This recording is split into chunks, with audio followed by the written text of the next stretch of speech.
All right, so as we discussed at the beginning of this lecture, to develop a successful marketing strategy, an organization must take into consideration the cultural influences of the society where their new product is being introduced, right?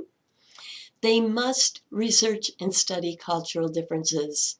Marketers can also experience a kind of cultural shock, aptly named marketers' culture shock, when they introduce their products into other countries without doing the research. So let's explore some of those cultural differences. And we're going to look at four main categories here, and you'll see that we're starting with language. The language category. So examples of translation bloopers really abound in consumer psychology. My very favorite is this one of a product called Samarin. So Samarin is a Swedish over-the-counter remedy that you drink for upset stomachs. It's very similar to what you might know as Alka-Seltzer. Several years ago, their ads featured a comic strip with 3 frames and no text, and like you see here on your slide. So, frame 1, man with a stomachache. Frame 2, the man drinks Samarin. And stage 3, he feels great. The ad campaign was a great success in Europe, but it really flopped in Arabic countries because Arabic languages are read from right to left. All right. A few other great examples here. A couple others. So Pepsi advertised in Taiwan using the slogan, "Come alive with Pepsi," which translated as Pepsi brings your ancestors back from the dead. And then my last favorite one, the Scandinavian maker of Electrolux vacuum cleaners, advertised here in the US with this very confusing slogan, "Nothing sucks like an Electrolux." So the language barrier is one problem that marketers who wish to break into foreign markets must navigate. And although not fail-proof, the best technique that marketers have to date to avoid this problem is called back translation. This is the process by which a communication is translated into another language, then translated back into the original language by a different independent translator.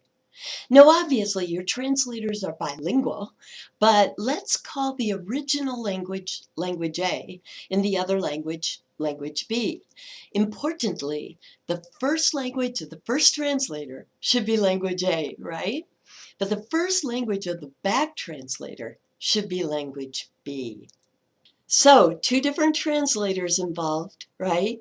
And it's called back translation. This process could have avoided the bloopers that we just covered. So when we talk about language, we're talking about spoken and unspoken language, which includes body language, which includes facial expressions and gestures, right? Body language is learned rather than innate. So of course the meaning can vary from culture to culture. One catalog retailer learned this the hard way when they printed the American OK finger sign on every single page of its first catalog for Brazilian distribution. Yikes. Unfortunately, in many parts of Latin America, including Brazil, this sign is considered an obscene gesture. Similarly, Mountain Bell Company marketed its telephone services in Saudi Arabia with a picture of an executive talking on the phone with his feet propped up on his desk. Now, in Arabic culture, the display of the soles of your shoes is considered to be a significant sign of disrespect. Oops. Okay, Paul Ekman really specializes in research on body language and facial expressions. So his research has shown that there are only 6 facial expressions that appear to be reliably displayed the same across cultures. You can see them here on your slide: happiness, surprise, fear, disgust, anger, and sadness. But this means that all of the rest are not displayed the same. Additionally, the rules for using body language can vary from culture to culture. For instance, Americans consider direct eye contact while speaking really to be a sign of trust and confidence. South Koreans, however, view this as rude and disrespectful. Also, it might be of interest to you, the French maintain that Americans smile way too much. And then we're going to end the language part here by looking at, I think, one of my favorite differences here: high and low context cultures.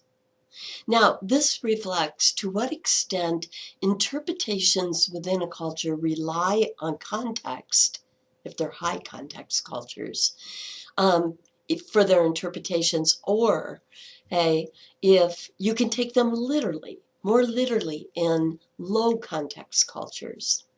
So in high context cultures, context is going to play a big role, right? In low context, it is not. So in a low context culture, like Swiss culture, for example, context has little or no effect. This suggests that things like Swiss speed limits, their contracts, their appointment times, everything should be taken literally. On the other hand, in a high context culture like Japan, meanings can change depending on who is speaking to whom and in what context. Now, North Americans fall closer to the low to middle range of this dimension. So kind of low middle. When an American consumer says no in negotiating, he or she is usually saying, I reject the deal, right? The Japanese, however, have at least 14 ways of saying no. And this depends on the social situation. So they might, in one situation, respond with silence, in another, with a counteroffer, in another, by delaying the response, something like, we'll get back to you, right? And yet in another, by apologizing.